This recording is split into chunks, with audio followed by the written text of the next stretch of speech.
Last time they raced was at Homestead in Florida, where after 2 days of non-stop downpour, Sunday morning was almost unbelievable. It dawned dry and clear, although very windy.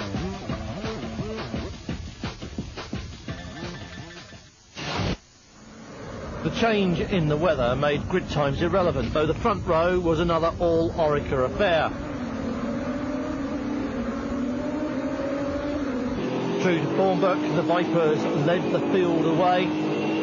Behind them, the number 39 Intruder, the local heroes, held an impressive third place. Not altogether unexpected after it did so well in qualifying. But the local crews are running to different regulations, racing in an invitational capacity, and they cannot score championship points or affect championship positions on track. One of the locals was in trouble almost at once, the 96 spec 14 Viper, overheating in the hot sunny conditions that were such a complete contrast to the previous 2 days. Up front, the race and championship battle were all about Oreca. Beretta and Wendlinger were top of the table, but they could be caught, although only by their teammate in the number 2 car, Jean-Philippe Belloc, and only then if they had a disastrous couple of races themselves, which looked increasingly unlikely. There was a minor disaster for Franz Conrad as the number 6 Porsche developed an intermittent misfire that could not be traced, never mind cured. And as the lead Vipers pulled away from the Intruder, Emmanuel Clerico pulled the Belmondo car up to third and then second, passing Donahue easily as the number 2 Viper tugged its 70-kilo success ballast around the Homestead infield. And that made Belloc's championship hopes look very slim indeed.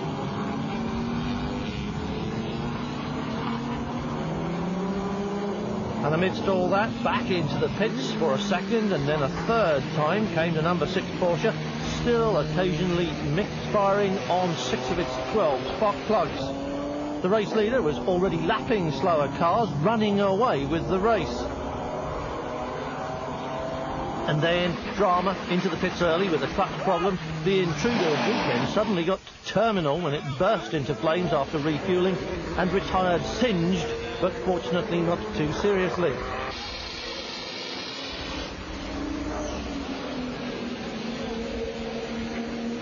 Meanwhile, Emmanuel Clerico was setting the track alight as well, and now blazed into the lead as he drove past Carl Wendlinger, the number 1 car carrying the 100-kilo maximum weight penalty and a right rear puncture. A whole lap on 3 wheels, followed by 2 laps in the pits while the old carcass was unravelled from around the chassis where the wire had wound itself, and then it looked as though the weekend was over for the number 1 crew, now obliged to play catch-up on a track for which they had only last year's data about fuel, gear ratios and tyre life, a tricky one to call for the team manager. The pit stops unsettled the race order, but as soon as Belloc got into the groove, he passed Paul Belmondo for the lead of the race. This move rejuvenated his championship hopes, especially with his teammate rivals trailing by more than a lap. As the second round of pit stops began, the gaps were closing up thanks to the appearance of the safety car, among other things. But then there was real disaster for Belloc as the number 2 car ran dry and came to a gradual halt on track, proving as it did so just how hard it is to set the pace without the up-to-date information. Now, Emmanuel Clerico was the race leader and he was within sight of the checkered flag. A historic win for the Belmondo team and for the championship as the Oreca crew was beaten for the first time in more than a year. Hungary 1998 was the last time they missed a checkered flag. So faultless teamwork gave Emmanuel Clerico the chance to shine on track, and the Chamberlain team grabbed another podium finish as well, but second place while Belloc was 4th made Carl Wendlinger and Olivier Beretta champions again.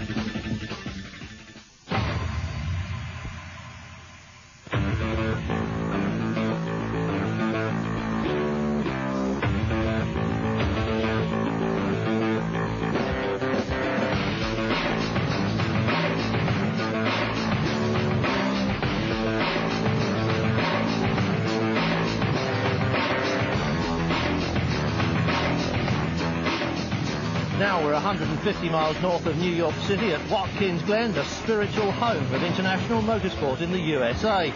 It's the fastest track of the year, and the Vipers will be in top gear for the first time since Le Mans. So the front straight is short and turns uphill to the right as the Glen begins the swooping climbs, which make it justifiably famous and much liked.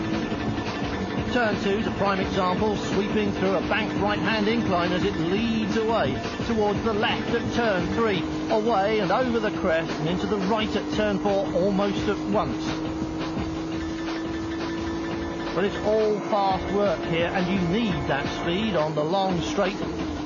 Heading onto the brakes and flying through the chicane in 4th gear, still fast through here. And now you're starting to go downhill towards a long sloping right-hander at turn 5. Over the crest and downhill still into a lazy left that tightens as you get deeper in, drawing you on almost 180 and then on the gas. Hard down the hill before you get ready to brake again, and it's the same again in the right-hander, tightening into a hairpin loop, bottoming out here. And then climbing away up over another crest as the roller coaster continues. Some of the longest straights here interrupted by the switchback as we head off into another right turn. This is 8, tighter than it looks.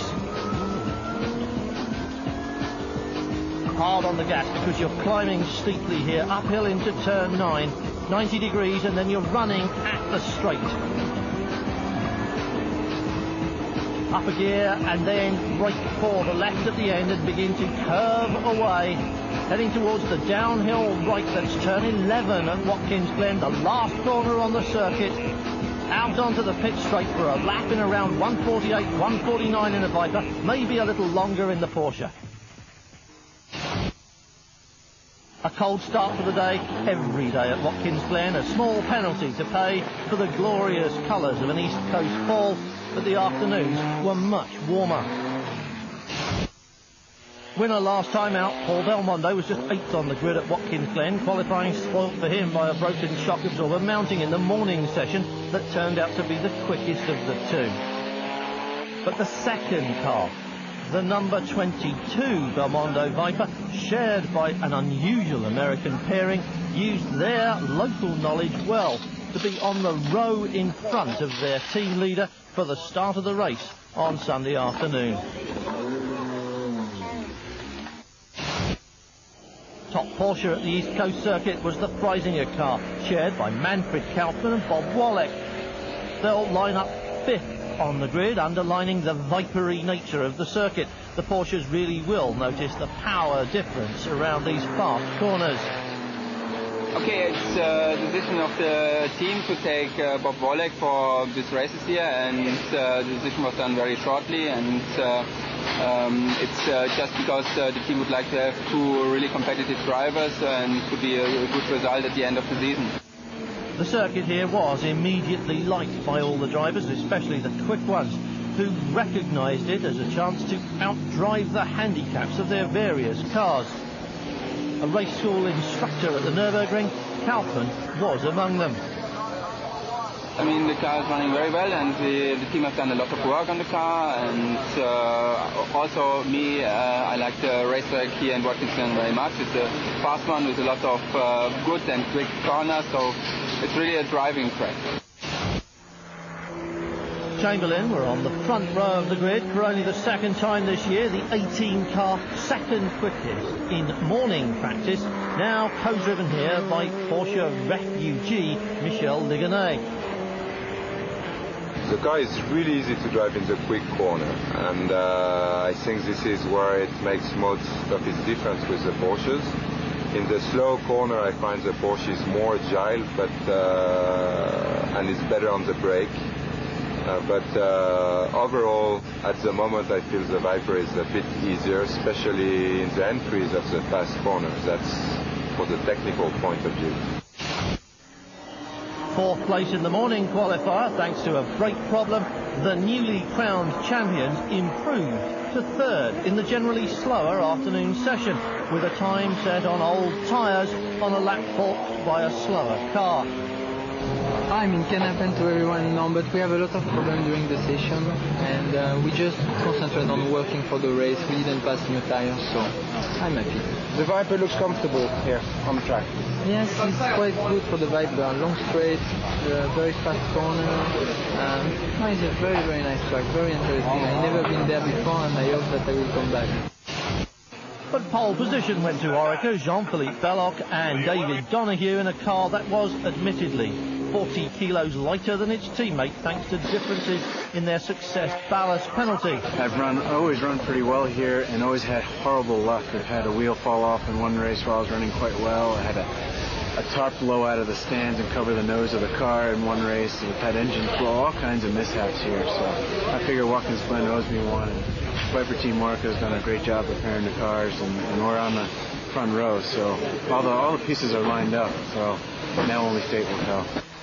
He said the same sort of thing at Homestead, and his run of horrible luck continued there when they ran out of fuel while leading and on their way to what should have been an easy win. So you know he's got his fingers crossed behind his back.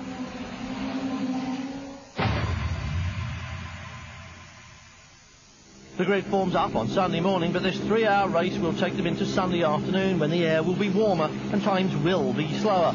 All internal combustion engines prefer their air thick and cold as opposed to warm and thin, so don't expect grid times to be reflected in the race. And especially not because this is a very fast circuit and fuel consumption will be an issue during the race. Some teams will be running to a strategy as far as they can, although it takes a lot of nerve to fall a lap behind if you're only hoping that your rival will have to spend longer in the pits as a result of using more fuel for more speed. Both titles have been decided as well, so there'll be no team orders at Oreca, and the teams on the grid behind them will all have a point to prove, as will the locals. So watch out, this one could be fun.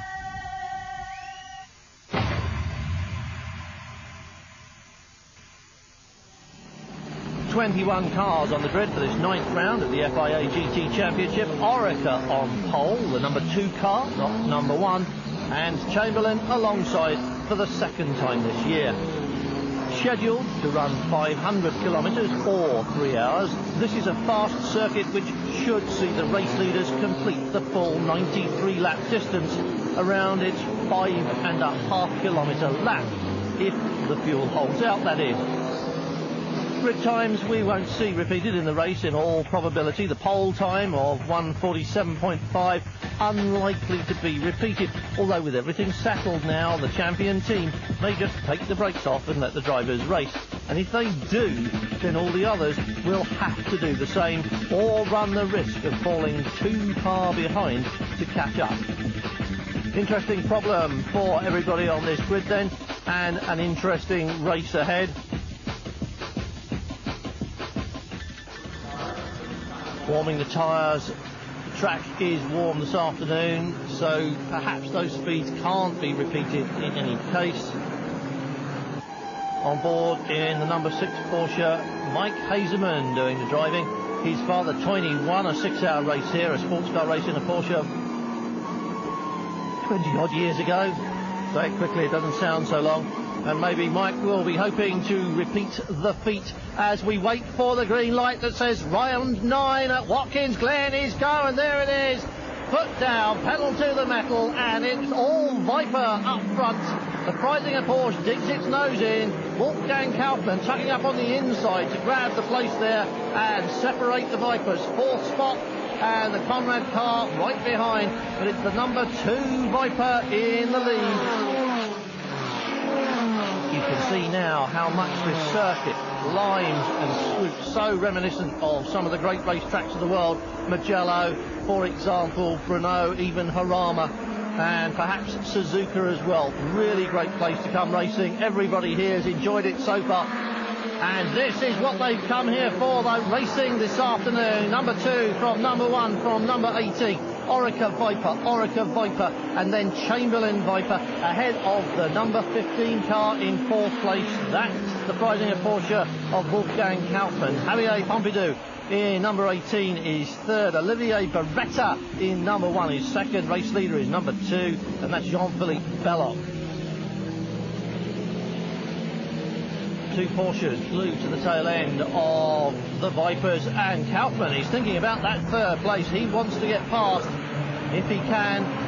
He knows the leading Vipers will be away up the road, and if Pompidou and Chamberlain are running to a fuel strategy, they may just stop the rest of the pack going with the leaders, because they may just choose to put their foot down and go as hard as they can. On board in the number 21 car, this is the Belmondo Viper, and this is Beretta into the lead, goes past Belloc. 1, 2, 18 then is the race order, and that looks so easy, and that looks like a problem. Keith Fisher with the number 47 car in the pits. He's not the only one. That's one of the Mustangs coming in as well. There's obviously an engine problem with that 47 local entry. There is Kaufmann. There's Mike Hazeman. There is the number 19 Viper, started by Christian Van. 22 is started by Pfeffer. Now, he's a race instructor here at Watkins Glen, and it was his local knowledge that put this car so high up the grid and may yet carry it to a good finish.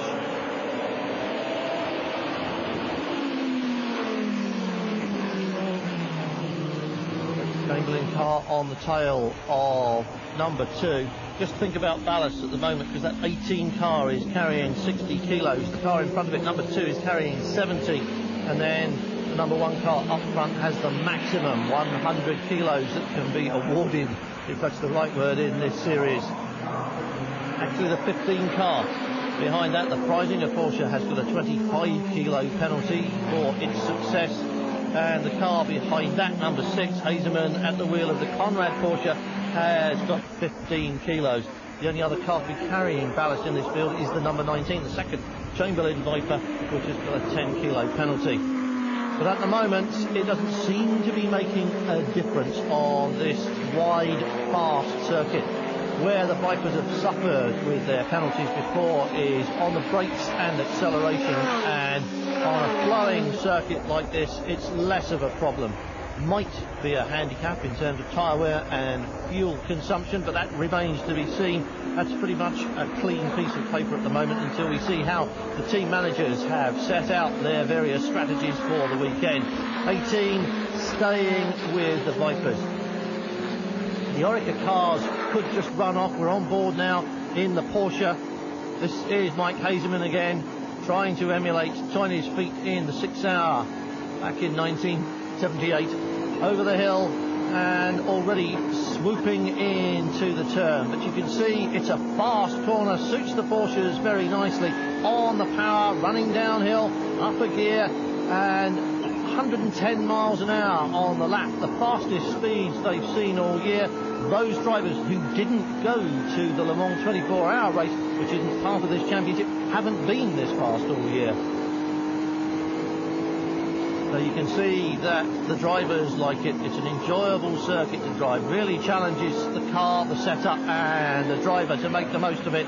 And you can see they're using all the road. A little bit of tarmac runoff there, and they're right up it. For Chamberlain, the decision has to be whether to run to a prearranged fuel strategy or whether to stay with the Oreca cars and stop them making the break. Generally speaking, if they clear off up the road at amazing speed, then the Chamberlain car would probably let them go. It's when they're just iterating away at that gap, just nibbling away and creeping away, that you can't really decide what to do about it.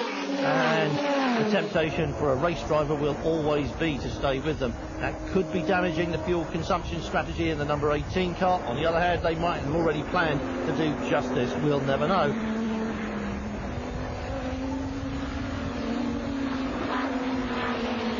Pompidou, the man at the moment, so it's a pretty much a French affair. Up front, the Oreca team out of France with French drivers. Olivier Beretta leading Jean-Philippe Belloc. Javier Pompidou is third. So the tricolour will be waved this weekend. Pretty close together still. Little gap between second and third. The two Oreca cars very close together.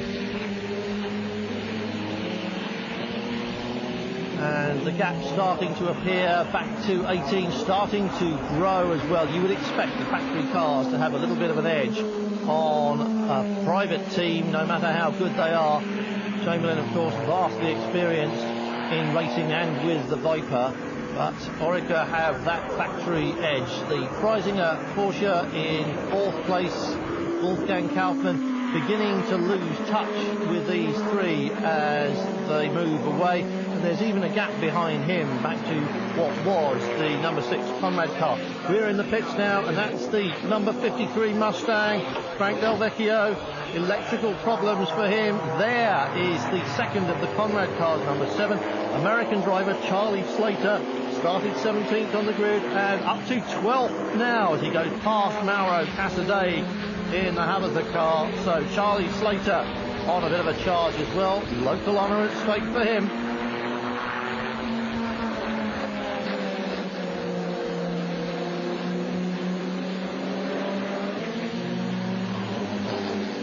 Number 6 Conrad car with the number 19 Chamberlain Viper behind it, but for how much longer? There's a little queue building up here. Christian Van anxious to be past Mike Hazeman if he can, and behind that in number 22 it's Pfeffer again, the local instructor, anxious to get past the Chamberlain car, having a look on both sides of the track there. So there's a lot of pressure on Christian Van to do the business and get past the Conrad Porsche if he can.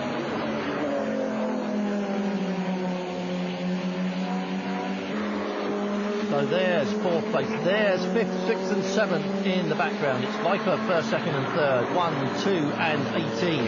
15 is 4th, 6th just going out of the picture now is 5th. You're looking at 6th place. This is Christian Van in the second of the Chamberlain cars. And 7th is the highest place of the Belmondo cars at the moment. Somewhere behind and moving up, Luca Drudi in the number 21 car. Here comes Christian Van. Now this is the move, has to be it. Through he goes.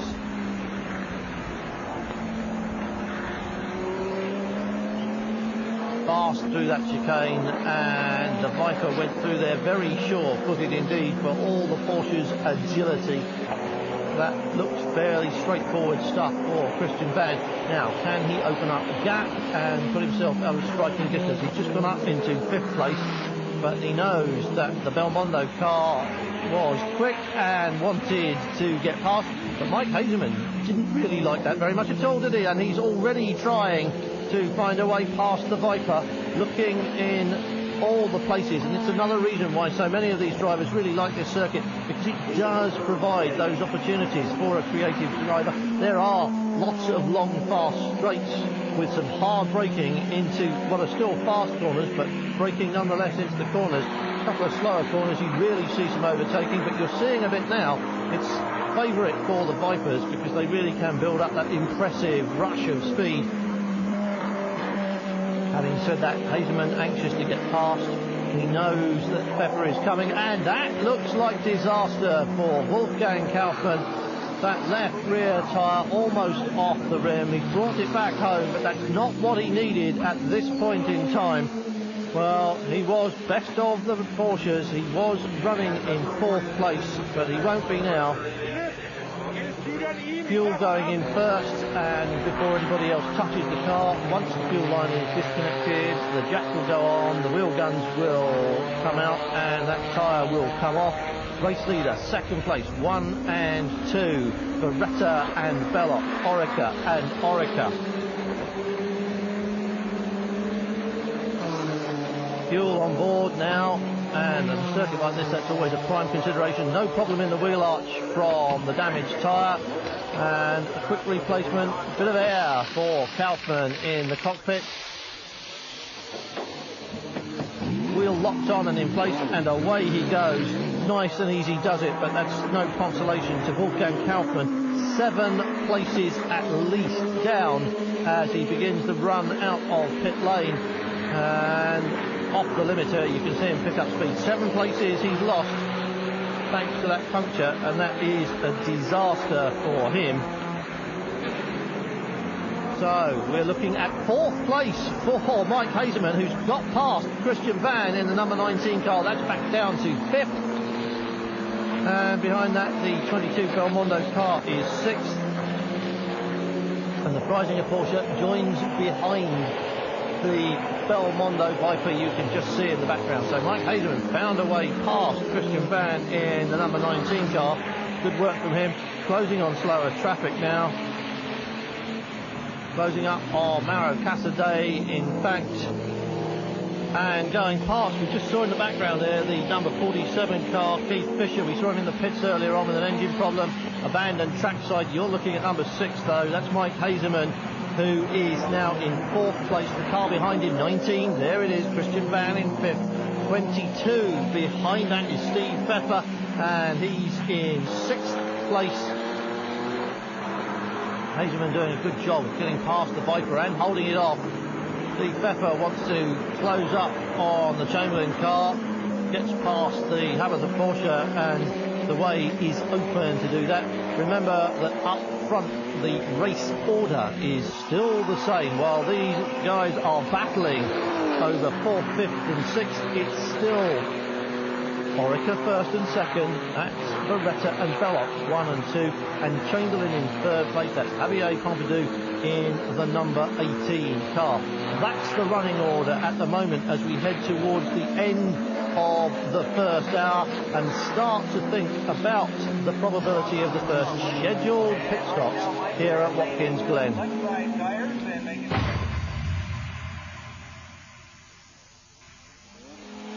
The leading Vipers, the Oreca crews, of course, are still out on track, but the first round of pit stops at Watkins Glen is about to begin. It's going to be a scheduled 93-lap race distance, providing they make it under the 3 hours to 93 laps. So expect the pit stops anything from about lap 26, 27 onwards, depending on fuel consumption. And that will be a guide as to whether we'll need splash and dash at the end of it. The Oreca crews are ready.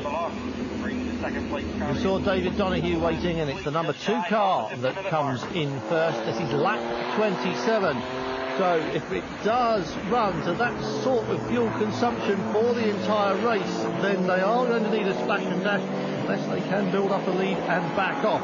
Here's the battle continuing between the number 6 Porsche and the number 19 Viper. They've been arguing over 4th place for quite some time. So no fuss, no bother again for Oreca.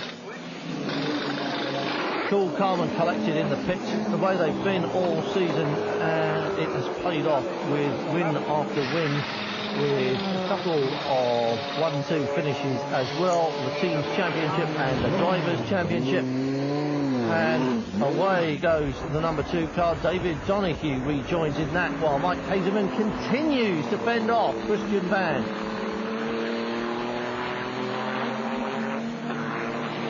Steve Pfeffer in 22 behind that, tucked under the rear wing of the 19 Viper.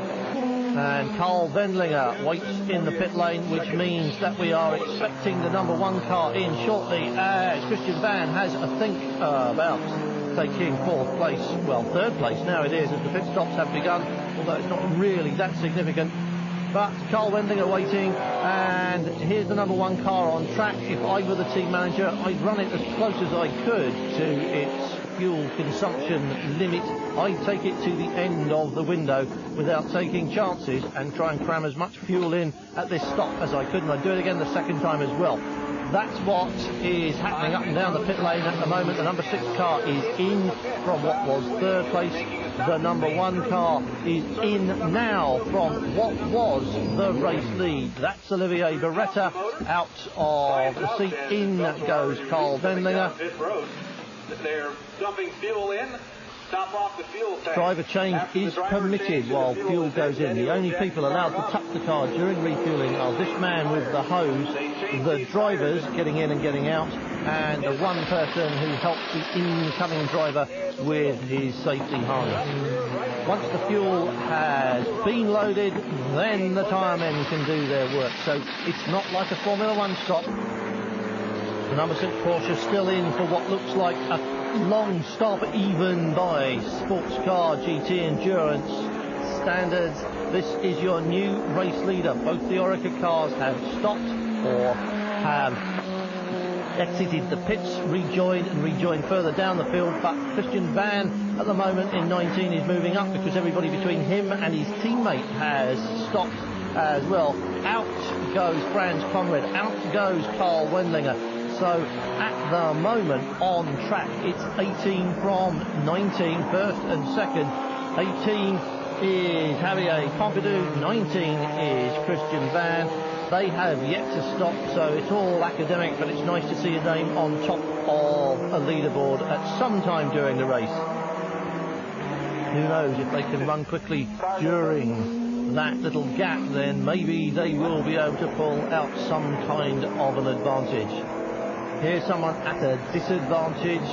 Wolfgang Kaufmann, remember, puncture on lap 14, dropped down to 7th place from 4th and is suffering as a result of that.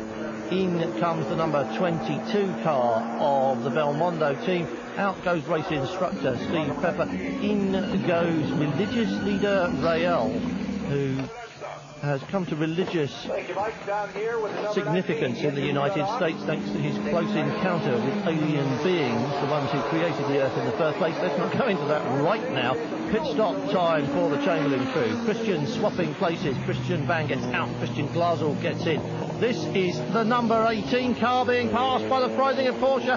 Has it come to the end of its fuel window? It looks suspiciously as if they've run it too far.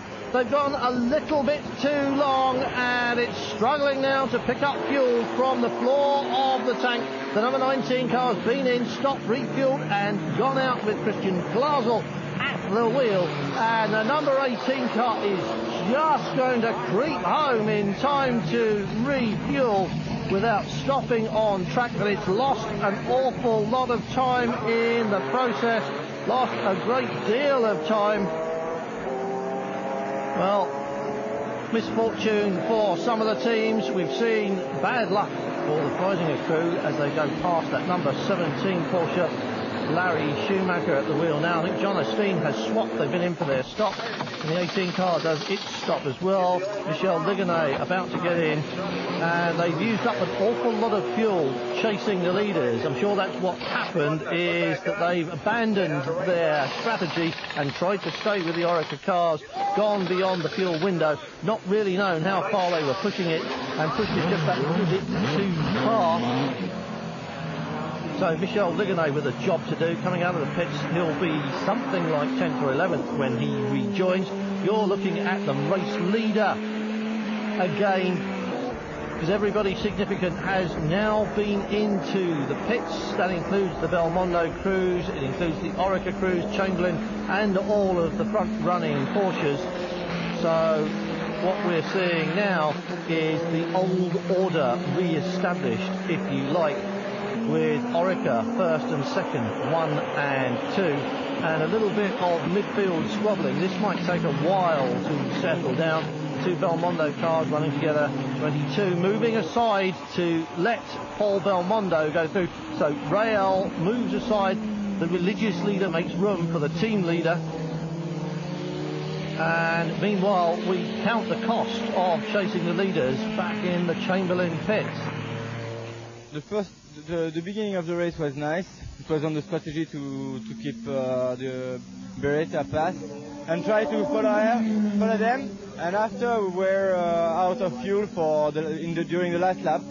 So I think I lose all the advantage that we take in during the race. So that's a shame, but it's not finished. I think we can still finish up. Tall order, but stranger things have happened. You're looking at 15-19 now. Christian Glasel moving out on the Freisinger car through the chicane. He's done that before, and the place has been taken again. I said that all the cars have been in for their pit stop. Of course, Wolfgang Kaufmann's been in for an unscheduled one, but Bob Wallach is waiting somewhere for him to come in for the scheduled stop. We're on board in the Conrad Porsche. Franz Conrad through the chicane, 5th place now. And there goes the race leader. That was Carl Wendlinger. That was a Viper. And just look at the difference in performance. Unless there's a problem for this Porsche, and it may be happening. Doesn't sound too clever. In comes the Freisinger car. Bob Wollek waiting patiently to take over from Wolfgang Kaufmann. And it may be that the number 6 car is experiencing its problems again. That strange misfire that caused half a bank of plugs to go AWOL at Homestead is still with them, or at least it was during qualifying. It may well be that they're still having a misfire problem. Didn't seem to be going as quickly as it might be, but that Viper, that number 1 Viper, just blew it away. Well, track positions, not necessarily race positions. There's the race leader in the middle of that group there, number 1, Carl Wendlinger, still with the indicator light flashing. The rules require all the working bits to be working, and it's nice to see they are. And here come the Chamberlain cars. It's all a little bit confusing midfield as they settle down after their various pit stops. And once it has settled down, of course, it'll unsettle itself once again when we go to stops at the end of the second hour. So there's a certain amount of unlapping to be done and standard lapping as the Vipers pass the number 8 Porsche yet again. And you can see there is a considerable speed difference between the big American V10s and the little European turbo car. The Viper really does have that turn of speed. Look how fast it is through the corners. This is Olivier Beretta waiting for his chance to do it all again. He did the first hour. Wendlinger's done the middle hour. There he is behind, or between 2 of the local heroes. A couple of Corvettes entered here. Remember, not eligible for championship position or points. And Wendlinger, is he going into the pits on this lap? Olivier Beretta's body language says he is. There's the car. And second stop, Wendlinger out, Beretta in. Everything going very much according to plan for the Oreca team. Once again, unhurried, no fuss, fuel going in, driver going in. One man allowed to help him with the scraps while the fuel is filled by gravity. Remember, you can't pump it. The diameter of the hose, everything about it is specified. There can be no advantage gained during a pit stop by clever techniques. They're not even allowed to chill the fuel before they put it in.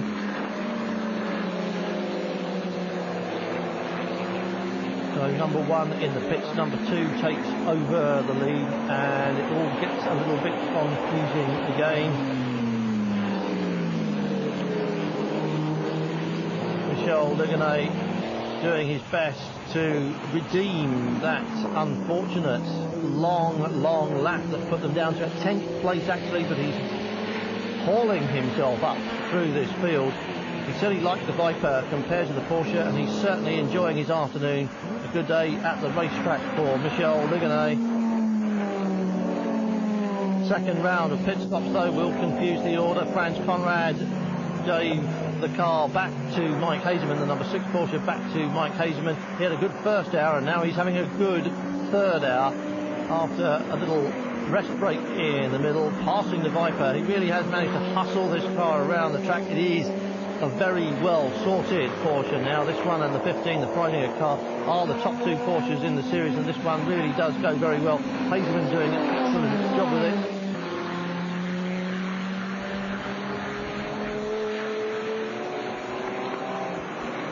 So this is 4th place for the number 6 car. No bad thing as the race goes well beyond middle distance and we start to think about the finish.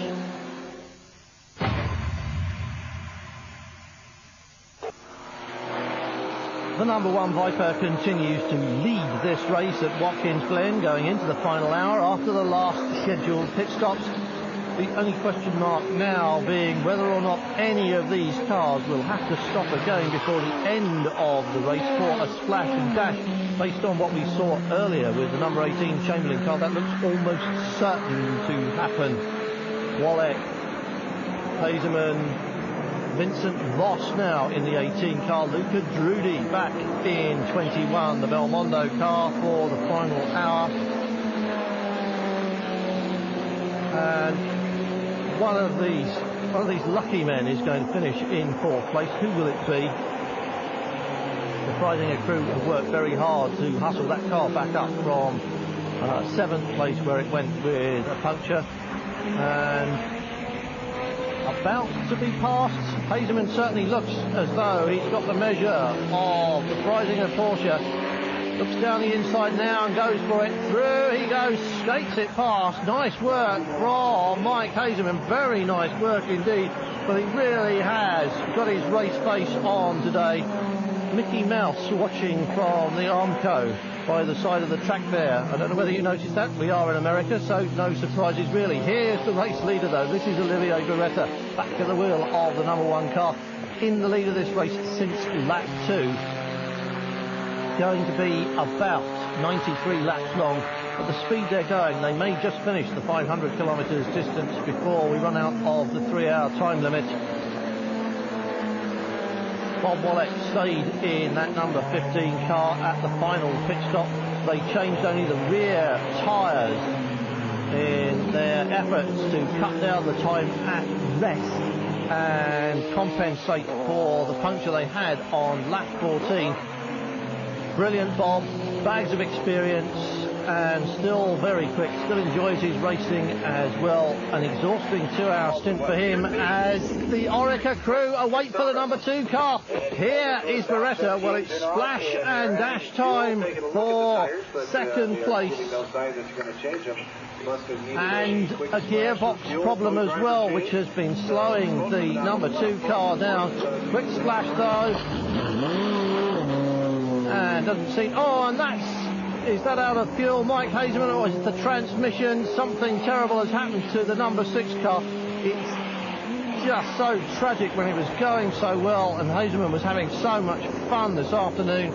And just when it looked like it was going to pick up the kind of result all that hard work deserves, some kind of problem has let it down. We've seen the Vipers coming in for a splash and dash. The Porsche should be able to go a little bit longer. That's almost certainly a mechanical problem.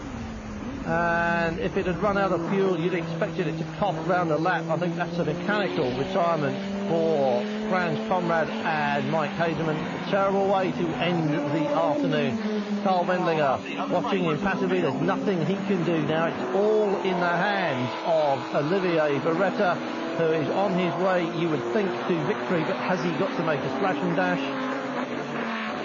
He's got a good few seconds in hand. He can afford to come in and probably get out of the pits again ahead of his teammates by a similar margin. So it all looks fairly comfortable for the number 1 Oreca crew.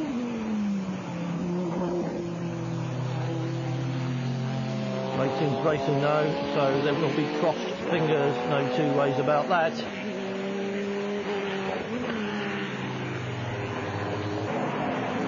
At the moment, picking its way through the traffic. This is the race leader on a track that was probably built for cars just like this one. Was home to the American Grand Prix, of course, Formula 1 cars, but lately NASCAR has been here as well. And in for the fuel stop. This all looks very leisurely indeed. Again, gravity fed, nothing you can do about it except let the fuel flow. And the driver, of course, anxious in the cockpit, can only wait for the lollipop man to send him on his way. So at the moment, the number 2 Viper should be the race leader somewhere out there on track. It's been in for its splash and dash. We were just looking at 3rd, 4th and 5th. The Freisinger car, number 21, the Belmondo car, and the Chamberlain Viper, number 18. That was a very long stop for number 1 though, a very, very long stop indeed, and the number 2 car is almost round by the pit lane entrance. This could be significant for the race lead, and it is going to be as well. The number 1 car is coming out of the pit lane, but there is the number 2 car, and it's got the speed. It's at racing speed. It's not on the limiter. It'll be through turn 2 before the number 1 car comes out of pit lane.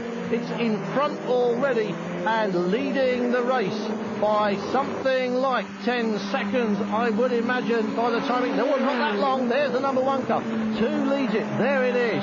That is Jean-Philippe Belloc. Behind is the number 1 car of Olivier Beretta, and the lead of this race has just changed hands. We are very near the time limit, and we are about 5 laps from the scheduled finish of this race. And suddenly it's all come alive, because Beretta has got 5 laps to get past his teammate. Just 5 laps. Christian Van, back in the number 19 Viper, is running in 4th place. And there's the race leader with 21, Luca Drudi behind. Drudi out of race position, that's his track position, and he is not second in this race. Number 1 is, and they are separated by the pack now, but they are quickly picking their way through. The Oreca cars are visibly faster than anything else, and it's turned into the same old ding-dong at the end between these two. No team orders now. There cannot be team orders with the championship in the bag, and so Beretta will want to win this one because racing drivers want to, and Jean-Philippe Belloc will want to win this one for exactly the same reason. Nudges past the number 18 car. No trouble at all as he goes past Vincent Vos, the race leader, on his way. His teammate stuck in the traffic. This could be even more significant. If the traffic falls right for Belloc, he'll pull away. If it falls badly for him, then Beretta will reel him in. The Chamberlain Vipers are up there. There's just a couple of laps to go. It's all drama at the end of this race here at Watkins Glen. Olivier Beretta climbing up the hill. 21, that's Luca Drudi. There's the Freisinger car, which has hauled itself up. Here comes the pass from Olivier Beretta, and Vincent Vos turns in. Are they touch in the chicane? One of them's on the grass, one of them's on the gravel on the other side, and Beretta got away with that very well indeed. Vincent Vos, out of sight, has spun and rejoined and lost a lot of time, and it just looked as though he turned in when Beretta was almost alongside. They were almost side by side when he turned in, but that has changed the picture of the race. Number 2 wins it, so Belloc wins the race. Beretta will be second. His hopes of winning blown away in that touch, and also Vos drops back, but the number 19 car, which was 4, picks up the place. So here's the way it is. The number 2 Viper gets its 3rd victory of the year, despite some gearbox problems in the final stint for Belloc. And in 2nd place, its teammates, the number 1 car, Christian Glasel and Christian Van, get on to 3rd place as a result of that touch in the chicane. So Oreca celebrates success yet again. Chamberlain get up on the podium as well, first time there for the all Christian crew of that number 19 car. Glasel and Van up there shaking the champagne to very good effect with the Oreca men. And that win for the number 2 car puts the Oreca team even further ahead on the points ladder than they were before. And the faultless teamwork of this whole weekend, the hallmark of the success they've enjoyed all year long. We ran really well at Homestead and at Laguna last year, and we had our share of bad luck, and again more bad luck again this year at Homestead. And Watkins Glen itself, I've been jinxed, so it's been a long time coming to come here with a win, let alone a great finish. It's a great tribute to the team and my teammate who did a great drive as well. And next time out is the last time out this year, when they race at the impressive Formula One facility in Zhuhai in China at the end of November.